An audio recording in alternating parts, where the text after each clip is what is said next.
Bismillahirrahmanirrahim. Assalamualaikum warahmatullahi wabarakatuh.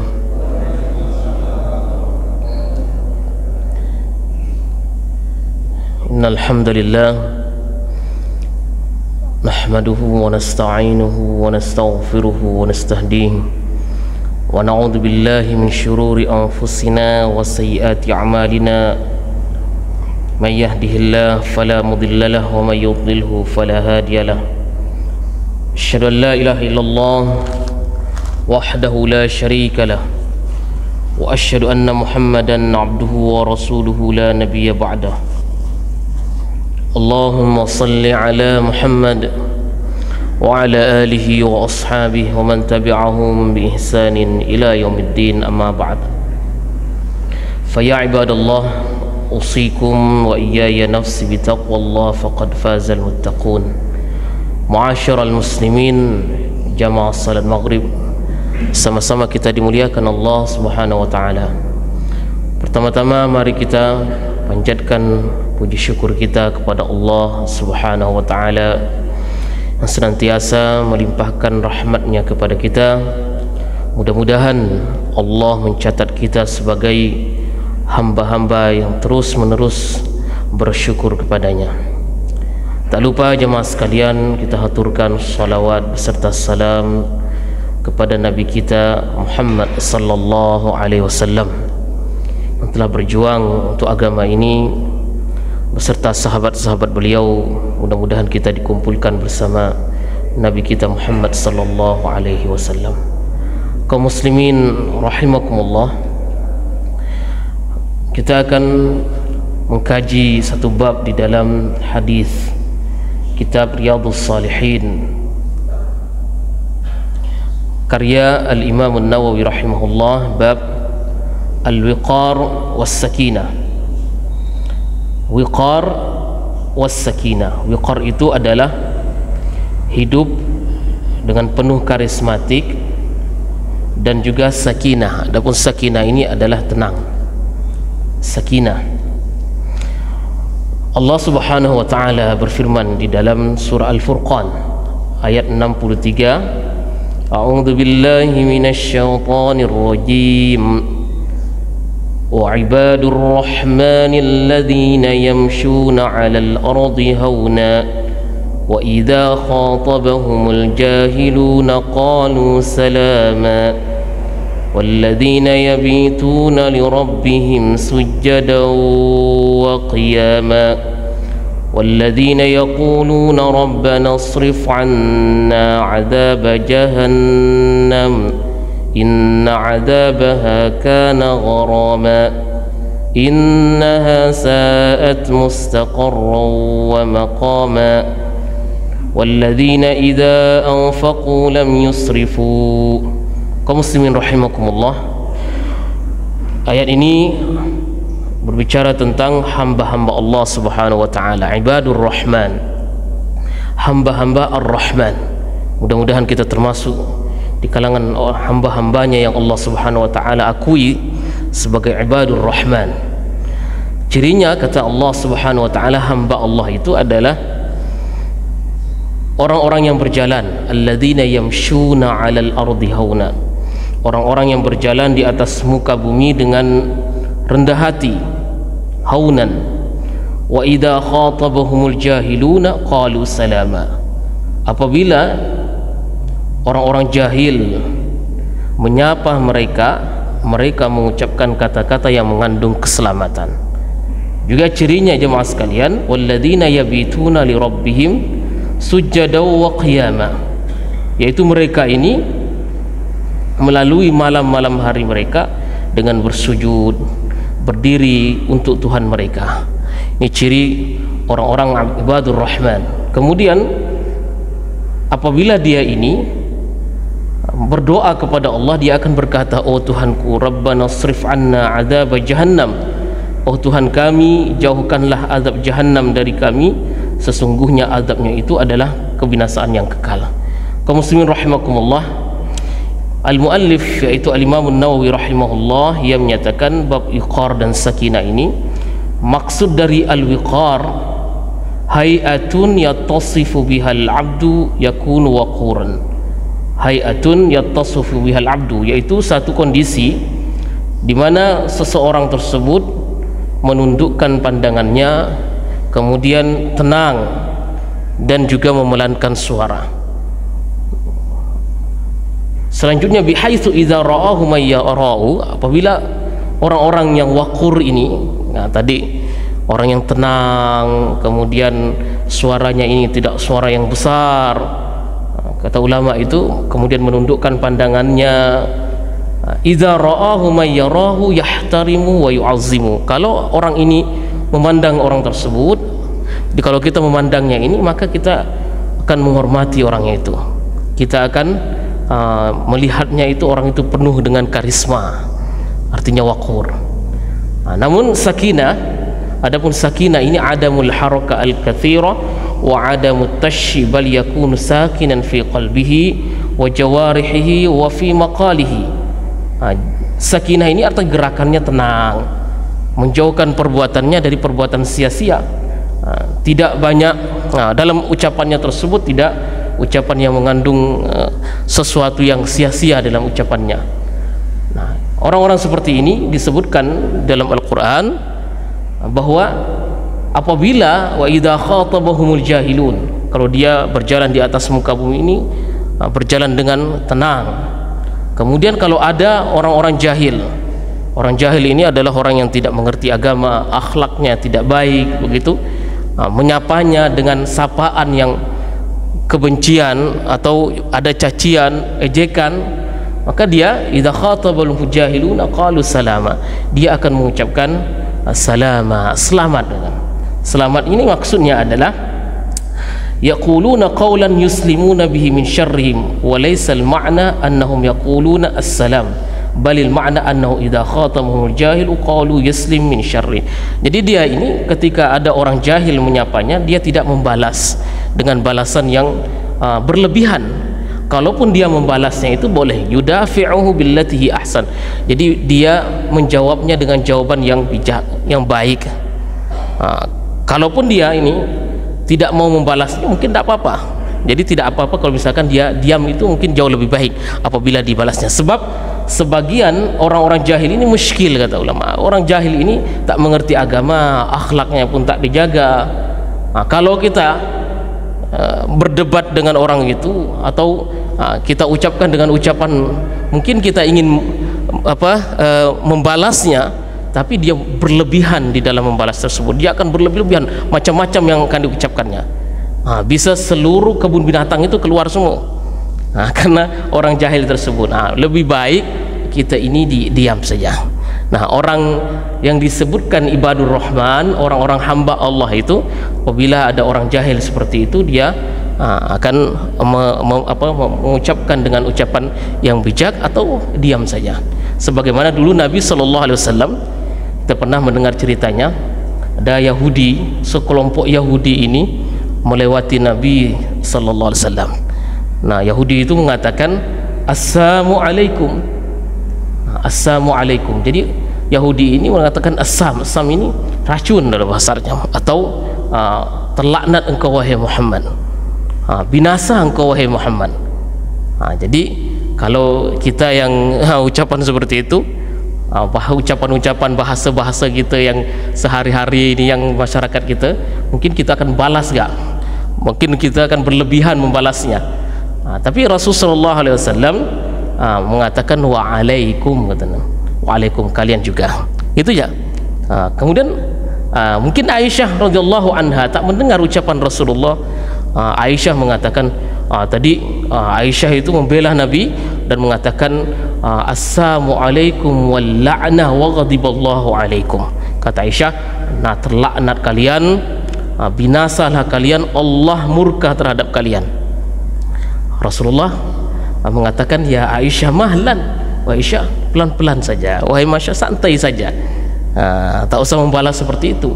Kata Aisyah, tidakkah engkau mendengarnya, dia mencacimu ya Rasulullah, dia mengejekmu ya Rasulullah? Kata Nabi, ya saya mendengarnya dan saya juga sudah menjawab wa'alaika, kalian juga. Nah ini sikap Nabi SAW terhadap orang-orang yang jahil tersebut. Wa idza khatabahumul jahilun qalu salama. Dia menunjukkan dengan akhlak yang baik, tidak merusak muruahnya, tidak merusak wakurnya tadi, karisma dia. Dia mengucapkan dengan bijak. Walladzina yabituna, ciri yang kedua ini, walladzina yabituna li rabbihim sujada wa qiyama. Kalau di malam hari dia senantiasa melaksanakan salat malam.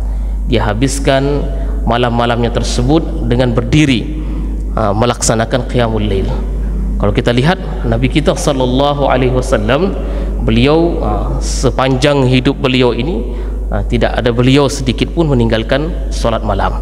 Sebab itu Rasulullah sallallahu alaihi wasallam menjadikannya itu adalah sesuatu yang fardhah.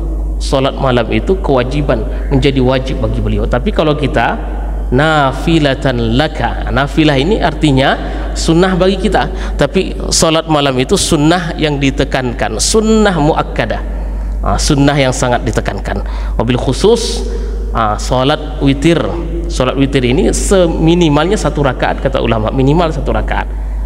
Tapi kalau kita bisa melakukan 3 rakaat, 5 rakaat, atau yang ganjil sampai 9 rakaat itu baik kita lakukan. Tapi kalau kita ini melakukan senantiasa kita lakukan salat malam ini 3 rakaat tidak masalah. Baik itu kita memulainya ba'da salatil isya, setelah salat isya, ataupun sebelum salat subuh, qubail, sebelum salat subuh sedikit begitu. Kita mulainya 3 rakaat. Tapi jangan sampai kita ini putus untuk melaksanakan qiyamul lail. Qiyamul lail termasuk witir itu, qiyamul lail namakan. Nafilatan laka asa ayyab'atsaka rabbuka maqaman mahmuda. Inilah nafilah, sunnah bagi kita.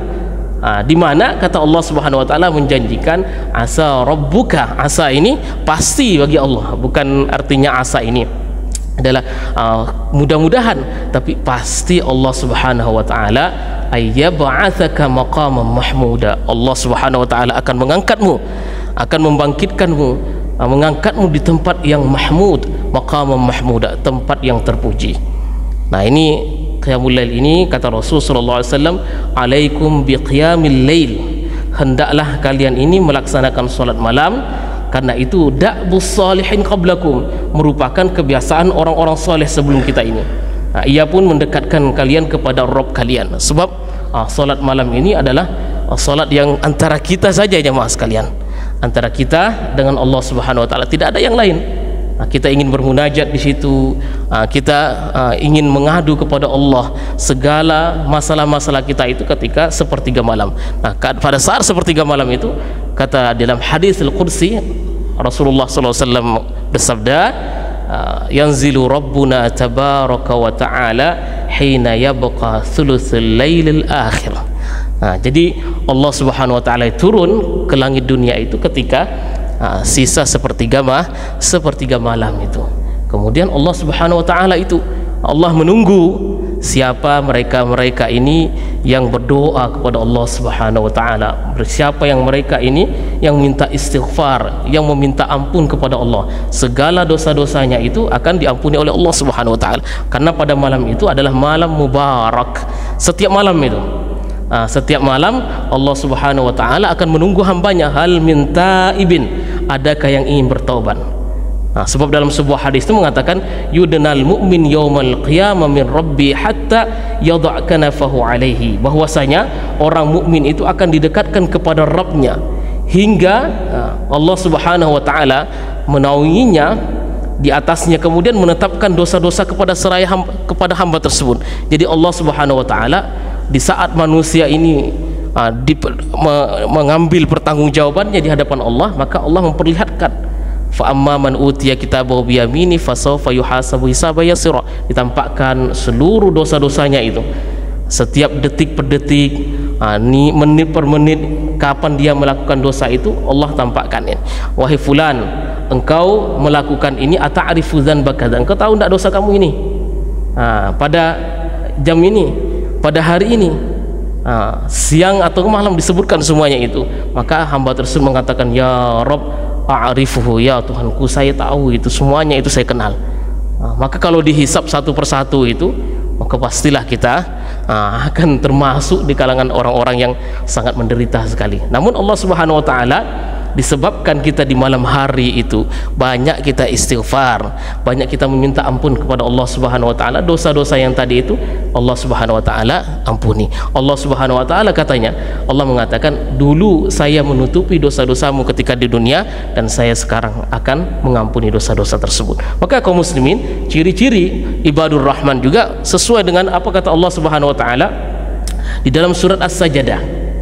Allah katakan, tatajafa junubuhum 'anil madaji'i yad'una rabbahum khaufan wa tama'a wa mimma razaqnahum yunfiqun. Tatajafa ini lambungnya jauh dari tempat tidur. Tengoklah Nabi kita, tengoklah sahabat-sahabat Nabi. Itulah menjadi suri tauladan kita, contoh kita jemaah sekalian. Ketika kita ingin menjadi orang soleh, orang yang baik, orang yang di hadapan Allah Subhanahu wa taala, Allah ringankan dosa-dosa kita itu, maka kita contoh suri tauladan kita Muhammad sallallahu alaihi wasallam melaksanakan qiyamul lail, di mana beliau mungkin kita mampu untuk melaksanakan sekali dua kali bolehlah ba'da salatil isya. Setelah salat isya mulai kita duduk, sebagaimana kalau bulan Ramadan kita itikaf. Beliau melakukannya di awal malam atau di pertengahan malam atau di akhir malam. Namun jemaah sekalian, ketika beliau sudah berada di umur-umur senja itu, beliau akan banyak melaksanakan sholat malam itu di akhir-akhir malamnya, sepertiga malam itu. Nah, ini apa yang beliau lakukan? Beliau melaksanakan qiyamul lail dengan membaca Al-Quran dengan qiraah yang panjang bacaannya tersebut. Kemudian beliau akan memperpanjang qiyamnya, melamakkan berdirinya, kemudian rukuknya, sujudnya, atau beliau akan merenungi ayat satu ayat itu. Nah, ini beliau tidak pernah meninggalkan qiyamul lail tersebut. Sebab apa? Itulah ciri-ciri orang-orang yang baik, orang-orang yang bertakwa. Kanu qalilan minal laili ma yahja'un. Sedikit sekali porsi tidurnya di malam hari. Ini Pak, kita ini kan banyak porsi tidur kita di malam hari. Tapi kalau ciri orang yang bertakwa itu, di malam hari porsi tidurnya sedikit sekali, mungkin 2 jam. Kita bisa, tapi setelahnya itu adalah banyak-banyak bermunajat kepada Allah Subhanahu wa taala. Kemudian cirinya juga wabil asharihum yastaghfirun, di waktu sahur dia banyak sekali beristighfar, yang perbanyak istighfarnya. Maka amalan yang terbaik ketika kita setelah sholat malam itu jamaah sekalian, duduk kita di atas sajadah, baca banyak istighfar. Astagfirullah, astagfirullah, astagfirullah, astagfirullah, astagfirullah. Jadi istighfar ini bukan astagfirullah tidak, tapi satu persatu kita terenungi, tadabburi istighfar tersebut. Kita mengakui kepada Allah Subhanahu wa taala dosa kita banyak sekali. Astagfirullah, astagfirullah, astagfirullah, astagfirullahalazim alladzi la. Baca itu banyak-banyak istighfar sampai masuk di waktu subuh itu. Sebab apa? Wabil asharihum yastaghfirun, di waktu sahur ini kata Allah Subhanahu wa taala, orang-orang yang bertakwa itu banyak lagi. Kemudian selanjutnya, wa fi amwalihim haqqun lis-sa'ili wal mahrum. Ciri orang yang beriman, ciri hamba-hamba Allah Ar-Rahman tadi itu, tadi salat tahajudnya, kemudian selanjutnya itu banyak istighfar di waktu sahur. Setelahnya wa fi amwalihim, adapun harta-harta mereka yang Allah berikan kepada mereka tersebut, mereka nafkahkan. Maka sejalan tadi itu, kalau kita lihat mereka ini di waktu subuh salat malamnya, kemudian di waktu subuh. Nah, ketika subuh terbaik mungkin banyak orang yang menggaungkan sedekah di waktu subuh itu, Pak. Sedekah waktu subuh itu Masya Allah luar biasa, sebab turun 2 malaikat itu, 2 malaikat turun, 1 malaikat turun itu akan mendoakan orang-orang yang memberikan hartanya, yang menafkahkan hartanya, yang mereka bersedekah di waktu subuh. Akan malaikat tersebut berdoa agar Allah tambahkan keberkahan bagi orang yang bersedekah di waktu subuh. Namun bagi mereka yang kikir, yang tak mau bersedekah ini, akan didoakan juga, doakan oleh malaikat sebaliknya begitu. Maka kaum muslimin rahimani wa rahimakumullah, di sini kalau kita lihat bagaimana ciri-ciri orang yang bertakwa tersebut, tadi kita sudah paham bahwa mereka perbanyak salat malamnya. Kemudian di dalam hadis selanjutnya Abu Hurairah radhiyallahu anhu, ia mengatakan, qala sami'tu Rasulullah sallallahu alaihi wasallam yaqul, saya mendengar Rasulullah sallallahu alaihi wasallam bersabda, idza uqimatis shalah fala ta'tuha wa antum tas'aun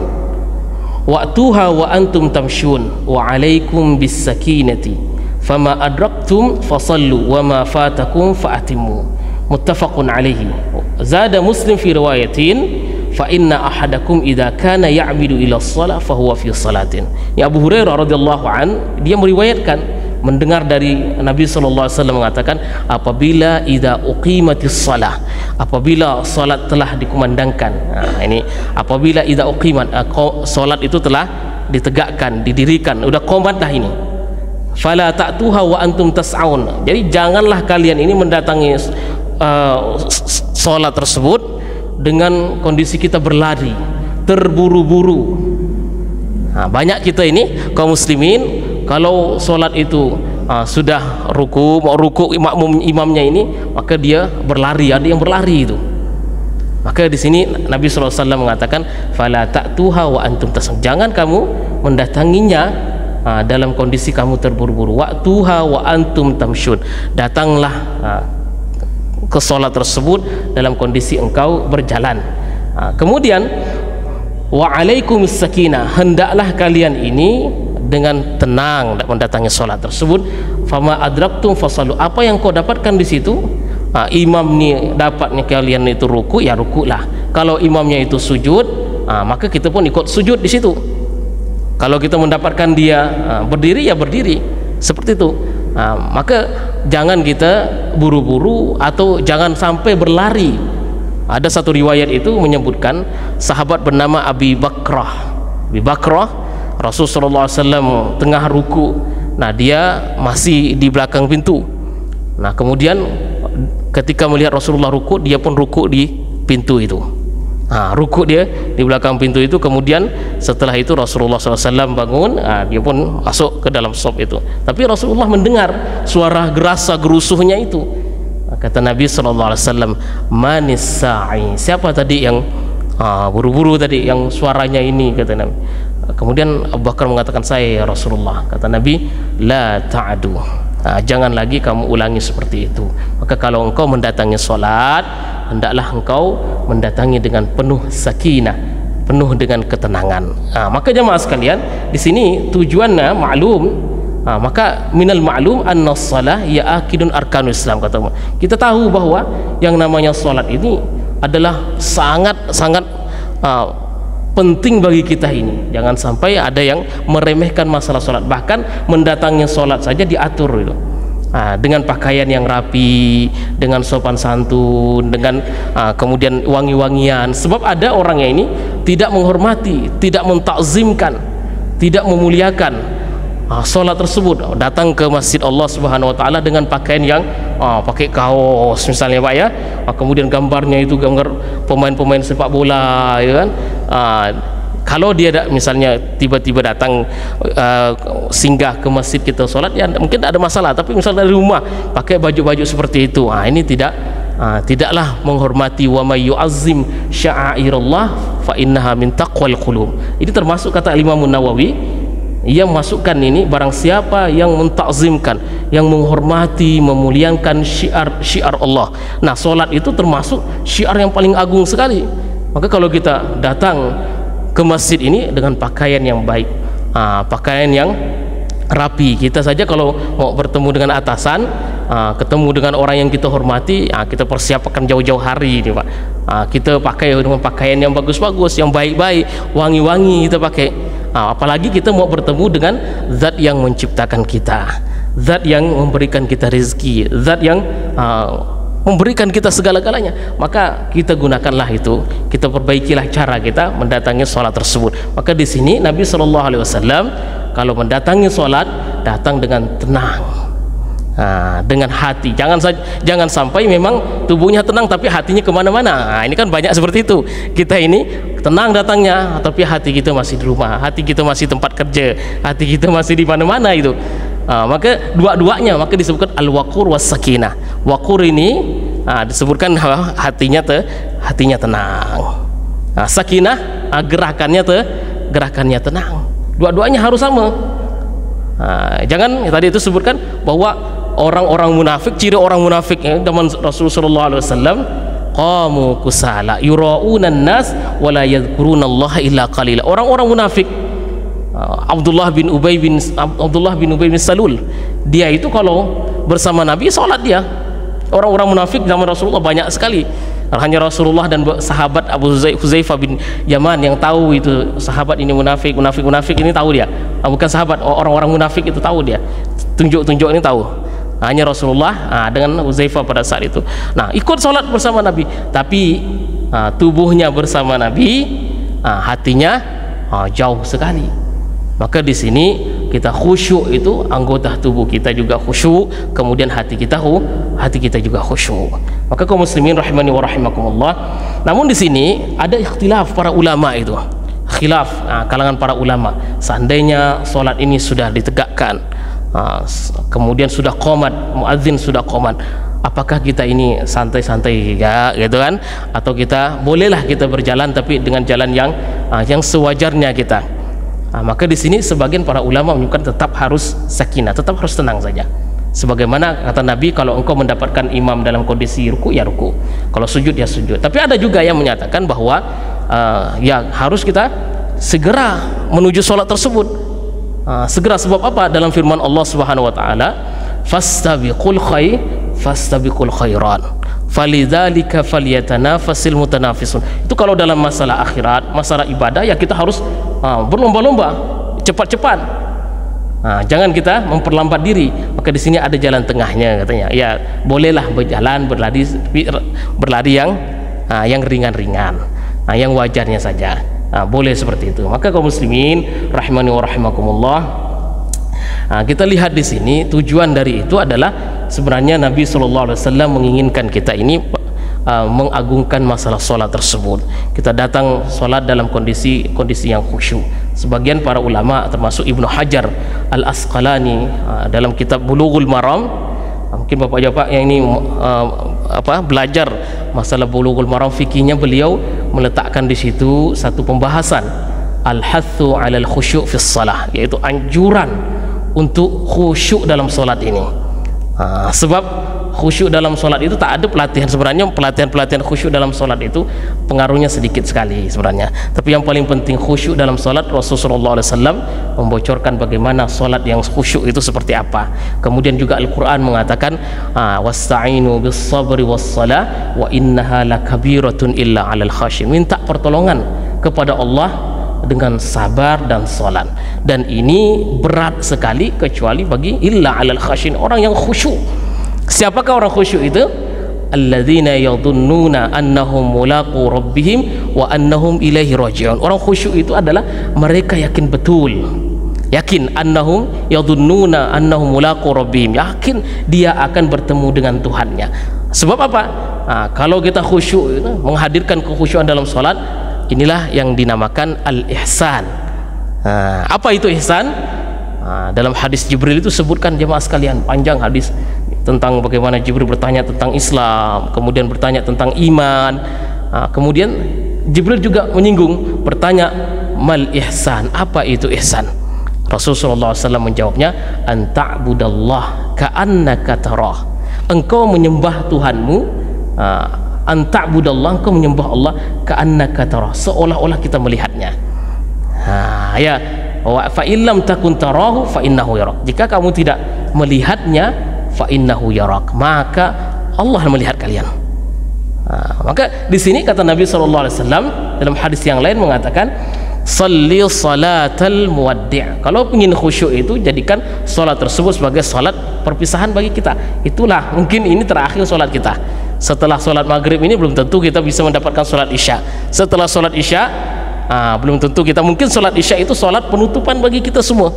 Maka jadikan salat itu, kata Nabi, ini salat terakhir. Kalau kita menganggap itu salat terakhir kita, maka pastilah kita akan khusyuk, betul-betul fokus kita salat kita. Maka jemaah sekalian, tadi dalam agama kita ini hadis-hadis Nabi SAW mengatakan bahwa Kalau kita mau khusyuk itu, kita hilangkan segala yang bisa melemahkan kekhusyuan. Maka Ibnu Hajar Al-Asqalani membahas itu, yang membuat kita tak khusyuk itu apa? Ada. Nabi mengatakan, ila salata bihadratit ta'am. Jangan kau solat pada saat kamu sedang berhadapan dengan makanan. Saat kau dihidangkan makanan, dengan makan itu, makan, selesaikan makan tu. Kemudian juga tidak ada solat dalam kondisi engkau menahan air besar, kemudian air kecil. Nah, ini harus selesaikan dulu hajat-hajatnya, barulah kita solat. Supaya apa? Itu mengantarkan kepada khusyuan. Kemudian kalau kita ingin khusyuk datang dalam solat ini, ketika kita mendengar azan, kita jawab azan itu. Kemudian kita berdoa, datang ke masjid, kemudian tahiyatul masjid. Setelah tahiyatul masjid, kemudian kita tunggu zikir. Habis itu kita melaksanakan sholat. Nah, kemudian setelah itu, ketika kita melaksanakan sholat ini, hendaklah kita melaksanakan sunnah-sunnah Nabi SAW. Misalnya sunnah Nabi itu kita meletakkan sutroh di hadapan kita. Nah, sutroh ini penting. Kita lihat ada sutroh, alhamdulillah di masjid kita ini ada sutroh, ada pembatas-pembatas, penghalang-penghalangnya. Itu termasuk diantara membuat kita khusyuk dalam sholat. Rasulullah menyuruh kita untuk meletakkan sutroh di hadapan kita itu, supaya kita fokus. Kemudian di saat kita memandang, pandanglah di tempat sujud. Nah, kemudian setelah itu kita mentadaburi setiap ayat-ayat yang ada di dalam Al-Quran. Maka paling khusyuk kita solat itu, paling khusyuk ya solat malam, jemaah. Paling khusyuk solat malam. Maka kita kalau solat malam itu, bacalah Al-Quran yang lebih panjang sedikit lah, yang lebih lama bacaannya. Mungkin jemaah sekalian bisa kita menggunakan mushaf, kita buka mushaf Al-Quran itu, buka mushaf Al-Quran, kita baca Al-Baqarah, kita baca An-Nisa, kita baca surah-surah yang lain. Sebab kalau yang kita baca surah Al-Ikhlas terus kan, rasanya itu terus ya. Atau An-Nas, surah-surah pendek itu, kita mungkin pingin yang lebih mantap lagi, maka kita buka mushaf Al-Quran. Maka ketika sholat sunnah, sholat qiyamul lail, ulama tidak mempermasalahkan seseorang itu membuka mushaf untuk membacanya. Baca dengan tadabbur, baca dengan perlahan-lahan. Bismillahirrahmanirrahim, alhamdulillahi rabbil alamin, mutarassilan. Begitulah sunnah Rasulullah SAW, begitulah sunnah Nabi kita. Maka kalau kita lihat ada masjid-masjid yang tidak tumaknina dalam sholatnya ini, ini tak sesuai dengan sunnah Nabi itu. Sebab Nabi tak pernah baca Bismillahirrahmanirrahim, tak ada. Tapi bacanya dengan tenang, mutarassilan. Beliau setiap ayat per ayat itu kalau ketemu dengan ayat-ayat yang mengandung permintaan, permohonan, di situ berbicara tentang surga, maka beliau akan berdoa kepada Allah. Kalau ada berbicara tentang surga kita diam, tenang, minta kita, ya Allah, Allahumma ghfirli, misalkan Allahumma adkhilni al-jannah, ya Allah masukkanlah saya ke dalam surga, Allahumma inni as'aluka ridhaka wal jannah. Minta doa seperti itu. Kalau melewati ayat tentang neraka, kita minta ampun, ya Allah ampunilah dosa-dosa saya, ya Allah jauhkanlah saya dari siksa api neraka. Begitu. Jadi setiap ayat per ayat itu yang mengandung permintaan, permohonan surga dan neraka, beliau akan berhenti di situ. Bahkan kalau kita dengar, masya Allah, sholat malamnya beliau, padahal beliau itu kita dengar hadisnya dari Aisyah mengatakan, ya sampai Aisyah itu kasihan sekali dengan Nabi kita, sebab istri beliau setiap malam melihat Rasulullah sholat malam. Begitulah kondisi beliau itu, dari awal ba'da Isya sampai subuh itu. Itu pernah katanya suatu ketika ada sahabat bertanya kepada Aisyah radhiyallahu anha, sesuatu yang paling kau kagumi terhadap Nabi ini apa? Kata Aisyah, seluruh kehidupannya itu sangat aku kagumi. Ada satu yang membuat saya kagum adalah di mana Rasulullah SAW memulai sholat malamnya di awal ba'da Isya, beliau membaca Al-Quran, kemudian menangis sampai di subuh hari. Nah, di situ tempat sujudnya itu basah, kata Aisyah. Nah, ini membuat saya terkagum sekali dengan Rasulullah SAW. Maka pantaslah kalau dalam sebuah hadis itu menyatakan bahwa hatta tatafattar qadamahu, sampai kakinya itu bengkak sama kaki beliau itu. Dan beliau ungkapkan apa? Dengan cara itulah dia bisa berterima kasih kepada Allah Subhanahu wa taala. Dia bersyukur kepada Allah. Mudah-mudahan kita termasuk di kalangan orang-orang yang bersyukur kepada Allah Subhanahu wa taala, dicatat sebagai hamba-hamba yang bersyukur, dikumpulkan bersama Nabi kita Muhammad sallallahu alaihi wasallam. Kita tutup jemaah sekalian kajian kita dengan doa kafaratul majlis. Subhanakallahumma wa bihamdika nasyhadu an la ilaha illa anta nastaghfiruka wa natubu ilaik. Assalamualaikum warahmatullahi wabarakatuh.